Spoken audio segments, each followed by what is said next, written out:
Denise Ferreira, meu RA é 52352-2019.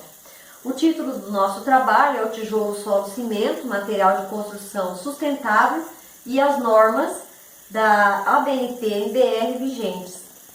A título de introdução, quero dizer que esse trabalho está sendo apresentado como conclusão da disciplina de oficinas de edificações, técnicas e materiais.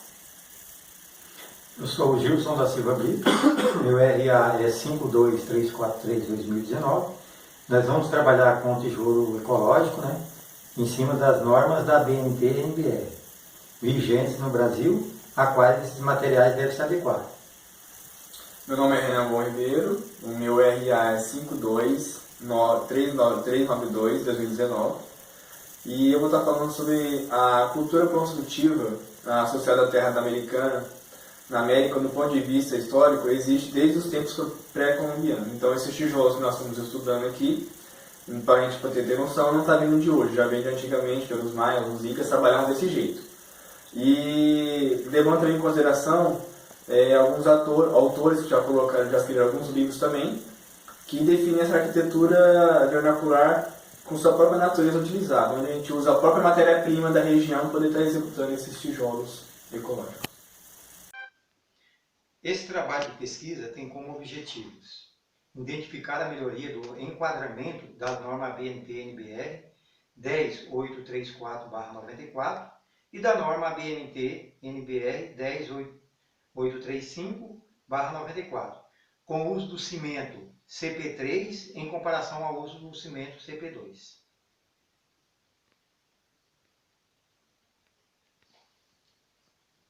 A metodologia da pesquisa, nós buscamos referências bibliográficas, em artigos e livros a respeito do tema tijolo ecológico, solo cimento, a sustentabilidade também a qualidade do tijolo, e também fizemos uma pesquisa em loco numa indústria que fica na cidade de Nova Andradina, Mato Grosso do Sul, e optamos por fazer a pesquisa de campo nessa indústria por conta que a indústria pertence a nós dois, que fazemos parte desse grupo, e também era possível acompanhar todo o processo de produção.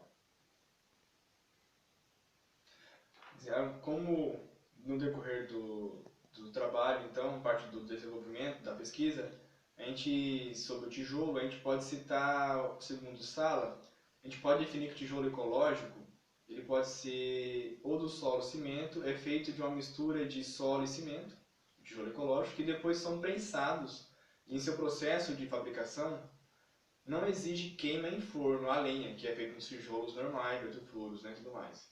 O que evita o desmatamento, a não poluir o ar, pois não lança resíduos tóxicos no meio ambiente. E para o assentamento do tijolo, eles usam argamassa para poder assentar o tijolo.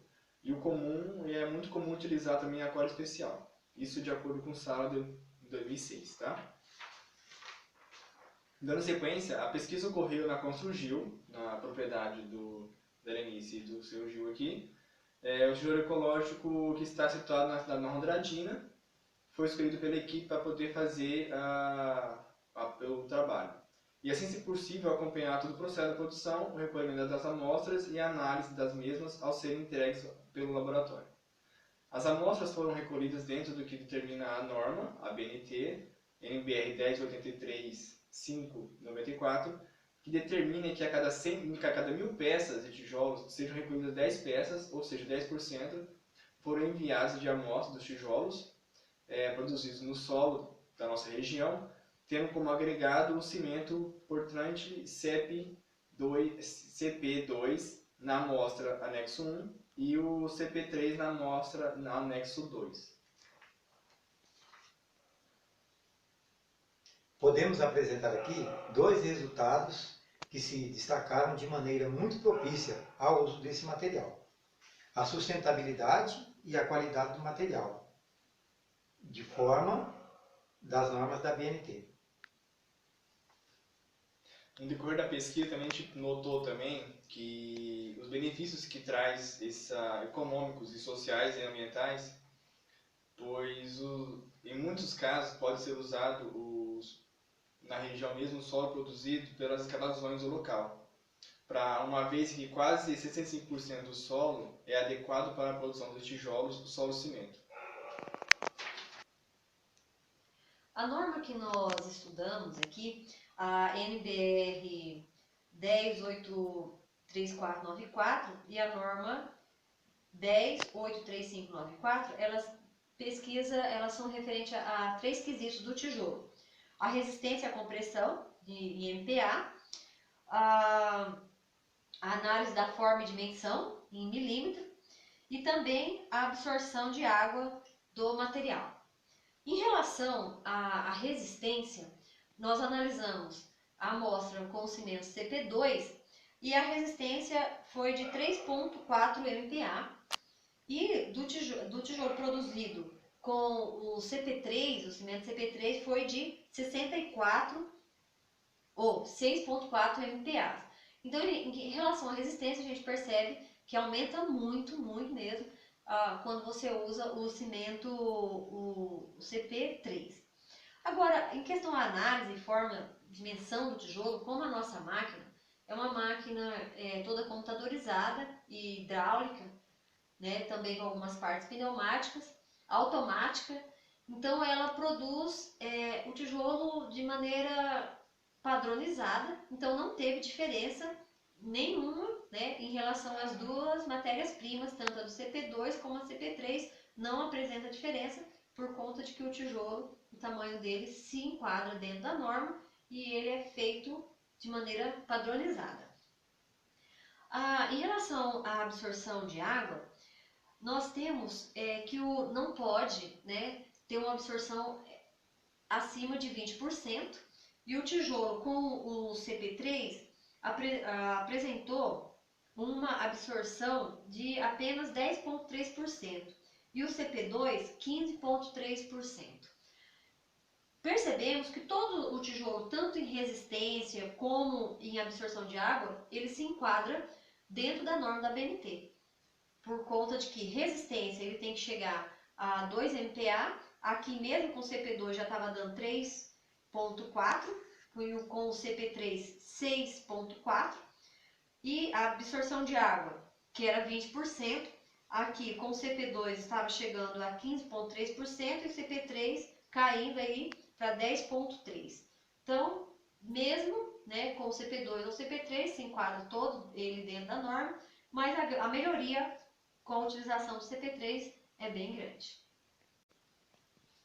A título de consideração final, o crescente interesse do mundo em desenvolver projetos sustentáveis nasce em resposta a fenômenos que ameaçam a qualidade de vida da espécie no planeta, como a mudança climática, para as quais as indústrias da construção contribuem enormemente, sendo a causa de uma alta porcentagem de emissão de dióxido de carbono em todo o mundo.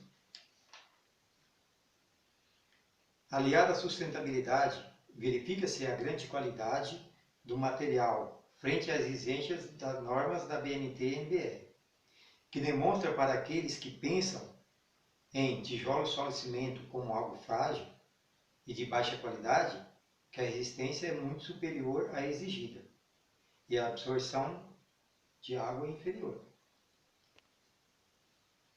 Os dados da pesquisa também demonstram que o tijolo, solo e cimento, ele se adequou às normas da NBR exigidas, né, desde quando foi usado o cimento CP2. Porém, pode ser melhorado, porque o cliente precisa que o produto seja de muito melhor qualidade, né, melhor qualidade possível. Então, ao você usar o cimento CP3, você aumenta a resistência do seu produto e também reduz a absorção de água, reduzindo assim todos os riscos de vícios que as obras podem ter, como fissura, né, cisalhamento e todos os outros problemas que a gente vê aí as obras apresentando. Agora, em relação às fontes consultadas, nós buscamos bibliografias com 10 anos, né, o máximo foram 10 anos de publicação, e também fontes confiáveis. Buscamos bibliografias no Cielo, né, e também no Google Docs, que nos forneceu aí todas as bibliografias consultadas e que estão listadas aqui no quesito 8, fontes consultadas, que seriam nossas referências bibliográficas. Obrigada. Obrigado. Obrigado.